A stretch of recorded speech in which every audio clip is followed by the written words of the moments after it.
This is Yvonne Davis, and this is my PowerPoint on teaching in a flipped classroom.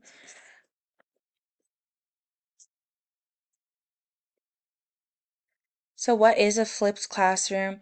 It's a classroom that inverts traditional teaching, so material is now provided and watched at home, and problems are later solved in class. And it gives students access to their teacher while working on their assigned assignments. Why flip the classroom?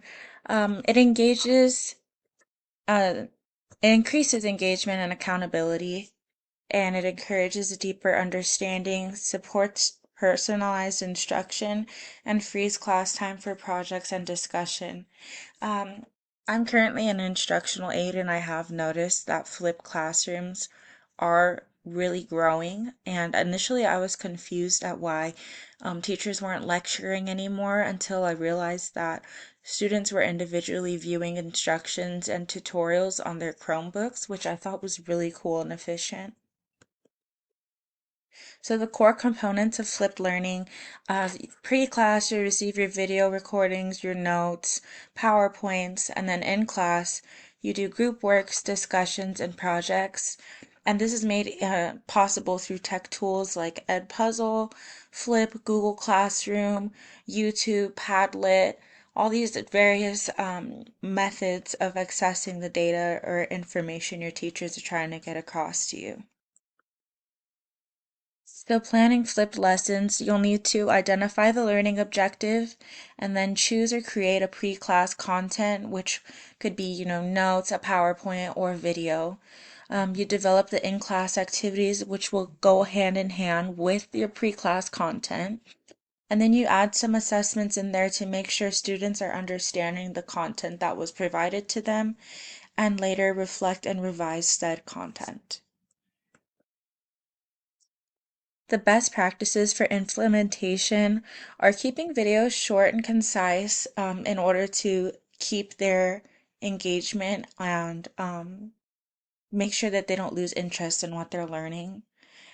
Including accountability exercises like quizzes and reflections also ensures that students are learning to retain what they're reading or absorbing through the pre-class content, and also to differentiate methods of content for each student's needs and supporting tech access and self-management. Some challenges might be providing offline or school resources for students who don't have access to tech, or sometimes you experience student resistance.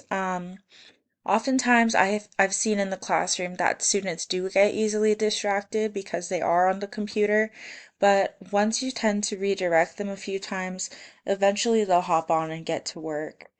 And time, start small, flip one lesson per unit. It can be really hard to transition everything fully onto a flipped classroom, and using all of your resources and getting all of your materials from lecture to pre-class videos can be a little bit overwhelming. Tools and resources, these are just tools that you can use in order to make flipped learning more accessible.